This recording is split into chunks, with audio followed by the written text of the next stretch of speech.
बिंदास बोलूंगा ठाकुर के बिंदास बोल मध्ये मी उमेश आपल्या सगळ्यांचं सहर्ष स्वागत करतो. मित्रो, रिव्ह्यू करणार आहे मराठी फिल्म टीजर वडापाव जो 2 ऑक्टोबरला रिलीज होणार.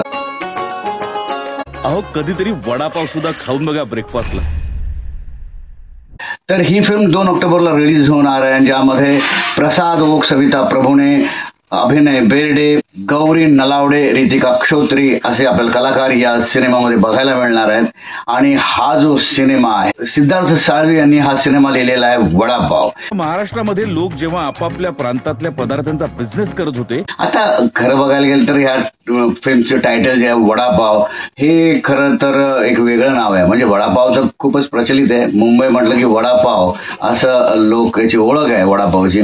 कारण की जेव्हा वडापावची निर्मिती झाली तेव्हा ज्यांनी ती निर्मिती केली ते दादर स्टेशनला आधी त्यांचा एक छोटासा स्टॉल आहे. म्हणजे ज्यांनी निर्मिती केली तो व्यक्ती तो दादर स्टेशनच्या बाहेर आपला एक 4x4चा टेबल लावतो. म्हणजे त्याचा मुलगा आणि ती व्यक्ती ती वडापाव विकते, जिथे तो फेमस वडा आहे. पण तरी सुद्धा खऱ्या अर्थानं ज्या माणसाला त्याचं क्रेडिट मिळालं पाहिजे ते मिळत नाही, आणि ते इतर लोकच त्या वडापावच्या बिझनेसवरती खूप मोठे झालेले आहेत. मराठी माणसांनी वडापावचा शोध लावला आणि हा वडापाव एवढा फेमस झाला की फक्त मुंबई पुरताच सीमित राहिला ना, तर हा UK मध्येही वडापाव फेमस झालेला आहे तो या सिनेमाद्वारे. कारण की ही जी गोष्ट आहे टीजर म्हणून दिसते की UK मध्येही गाणं वडापाव म्हणजे ते गाणं पण तिकडे त्यांनी पिक्चराइज केलंय वडापाव हे टायटल देऊन.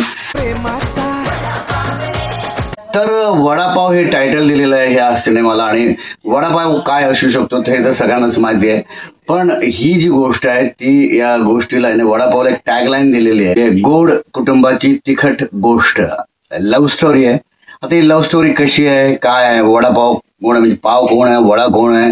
म्हणजे मला तर असं वाटतं की या लव्ह स्टोरीमध्ये वड्याबरोबर जे पाव, म्हणजे पावामध्ये वडा ठेवल्यानंतर जी काही वड्याची अवस्था होते तशीच काहीतरी गोष्ट ह्या सिनेमामध्ये असेल. की एखादा वडा आहे त्याला पावाने जे काही असं मध्ये दाबून त्याचा चेंदामेंदा केलाय, अशाच गुंतेला हा सिनेमा असावा.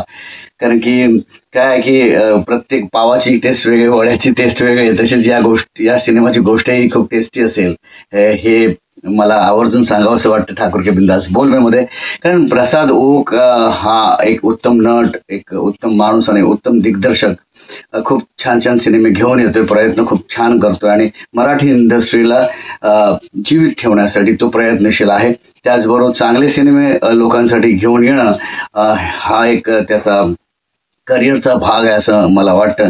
कारण की प्रसाद एक खूप हुशार आणि चांगला नट असल्यामुळे त्याला एक नटाला काय हवं आणि नट काय एक्सपेक्ट करतो हे सगळं त्याला माहिती आहे, जाणीव आहे त्या सगळ्या गोष्टीची. आणि म्हणून तो एक चांगला सिनेमा घेऊन प्रेक्षकांसाठी येतोय वडापाव. आता वडापाव UK मध्ये शूट केलाय, नंतर तो पुन्हा आपल्या मुंबईमध्ये आहे.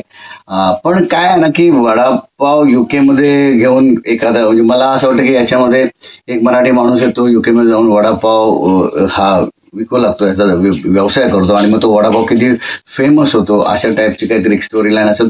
त्याचबरोबर त्या कुटुंबाची गोष्ट आहे आणि लव्ह स्टोरी आहे. तर ती कशी लव्ह स्टोरी आहे, काय लव्ह स्टोरी आहे, हा सिनेमा 2 ऑक्टोबरला जेव्हा रिलीज होईल तेव्हाच आपल्याला कळेल. आणि डेफिनेटली मला एवढंच सांगावं असं वाटतं की हा सिनेमा तुम्हाला तिखट, गोड, रुचकर असा लागेल 2 ऑक्टोबरला जेव्हा ही फिल्म रिलीज होईल तेव्हा. कारण सिनेमा जो आहे तो फॅमिली बेस्ड आहे, लव्ह स्टोरी आहे. तर लव्ह स्टोरी वडापावमध्ये काय असू शकते ह्याचा आपण अनुमान लावू शकत नाही. पण हा सिनेमा एक यंग युथचा आणि एक वेगळ्या जनरेशनचा, म्हणजे 2 जनरेशनची गोष्ट असेल वडापाव. आणि हे जनरेशन, या 2 जनरेशनमध्ये काय कॉन्फ्लिक्ट्स होतात किंवा कशा पद्धतीने ते डील करतात एकमेकांबरोबर, हे सगळं आपल्याला बघायला मिळणार आहे वडापाव या सिनेमामध्ये. तर अवश्य बघा हा सिनेमा. 2 ऑक्टोबरला रिलीज होतोय. प्रसाद ओकचा सिनेमा आहे, सिद्धार्थ साळवीने हा सिनेमा लिहिलाय आणि त्याने काम पण केलंय. तर वेगळा सिनेमा नक्कीच असेल याची मी खात्री देतो ठाकूर के बिंदास बोलमध्ये. तर भेटूया लवकरच दुसरा रिव्ह्यू घेऊन. तुम्हाला जर माझा रिव्ह्यू आवडला तर लाईक, शेअर, सबस्क्राईब करायला विसरू नका. धन्यवाद.